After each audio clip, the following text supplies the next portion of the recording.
guys, welcome to my YouTube channel Wandering Through the Works, and I hope you all are doing well.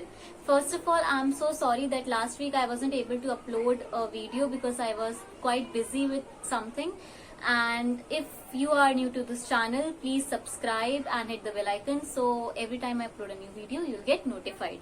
So let's begin with today's book review. So today's book which I'm going to review is from Harlan Coben, Tell No One. Now Harlan Coben is an American writer and his novels mostly have this theme of mystery and thriller, and this book Tell No One was published in 2001.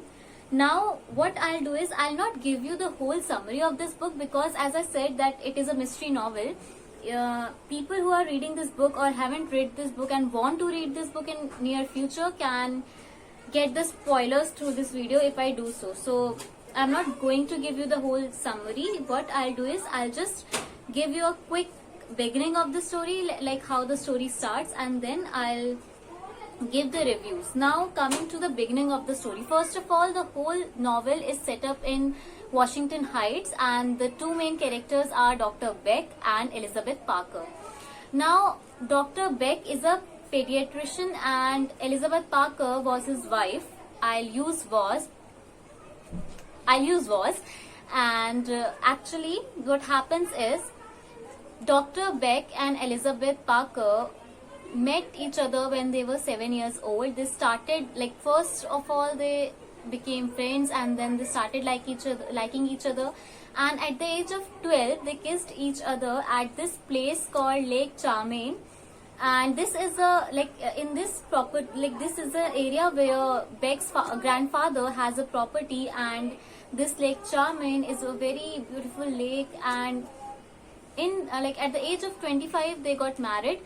So when they got married, they have this when you will read this novel, you'll come to know that they have this we can say tradition of doing, like, as I said, that they first kissed each other when they were 12 years old. So at that time they were at the place Lake Charmaine, and in one of those trees which were in that area, they carved this one line, and this became a tradition from then on, that every year on that day they will come to this place and they will kiss and they will draw another line. So now when they are 25, they are have been 13 years, and now there are 13 lines. So at 25 they got married, and at 25 when they went back to Lake Charmaine to celebrate that tradition or their kiss anniversary, Dr. Beck actually was very nervous.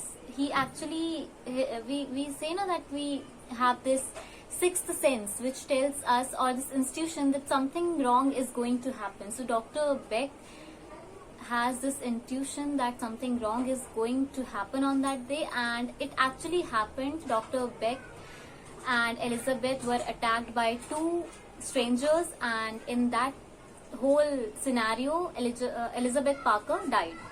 So then the story comes back to 8 years later, and 8 years later Dr. Beck was very much sad, and he wanted to know why anyone would kill Elizabeth. And though Elizabeth's murderer was caught and put into jail, still Dr. Beck was still very, he has this doubt that somewhere something is wrong.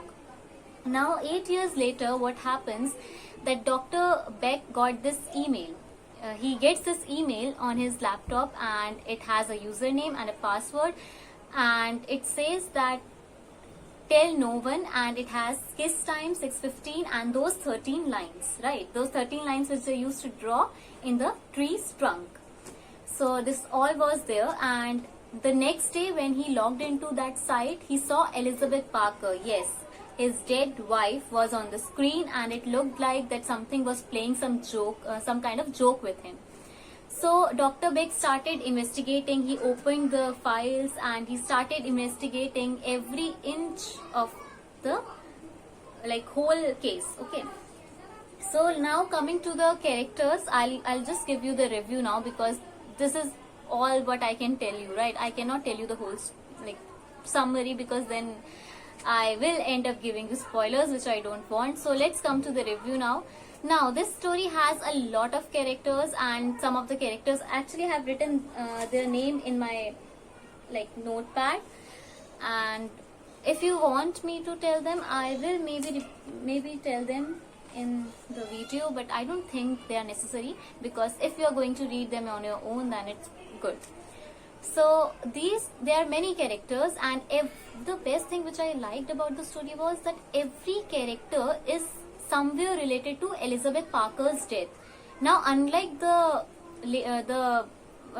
book and the Mountains Echoed, like as I have said in the That's Book review, that maybe Khaled Hosseini has used some characters just to move the story, but in this book, nothing such as that book has done.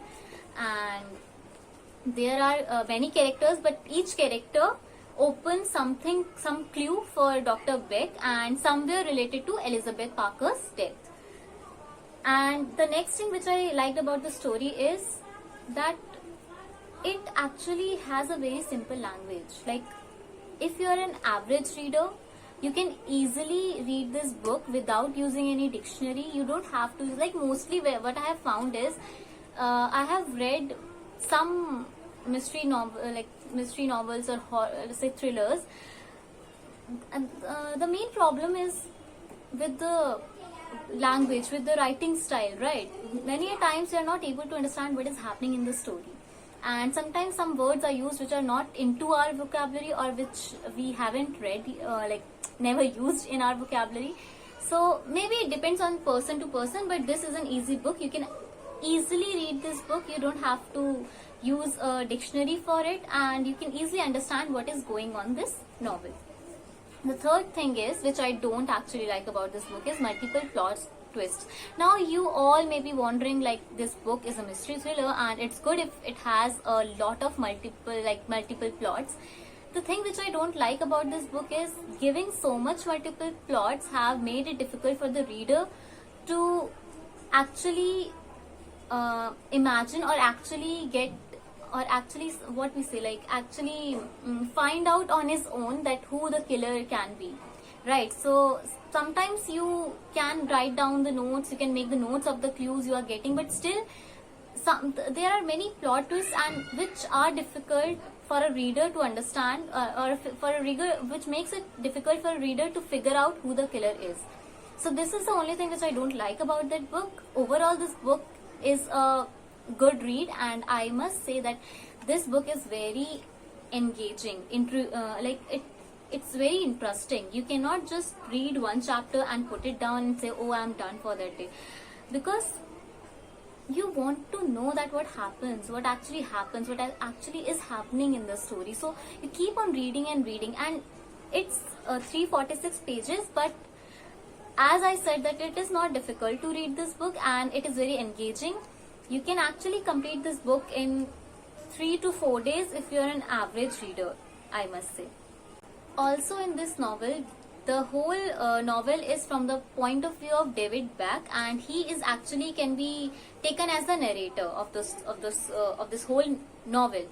The one lesson which I learned from this novel, or say I thought that maybe this is the thing which this novel is portraying, is that sometimes is it not necessary to not tell your secrets to anyone, or we can say that we usually hide our secrets from our family members, our close friends, and keep it to ourselves, but sometimes it is necessary that we should share it with someone, at least a person. So sometimes what happens that not sharing can lead to worse circumstances which you cannot imagine. So it's better if at least one person know about your secrets. So this is the story, this is the book review, and I hope you guys will read this novel. And if you have already read this novel, then please comment section mein bataiye.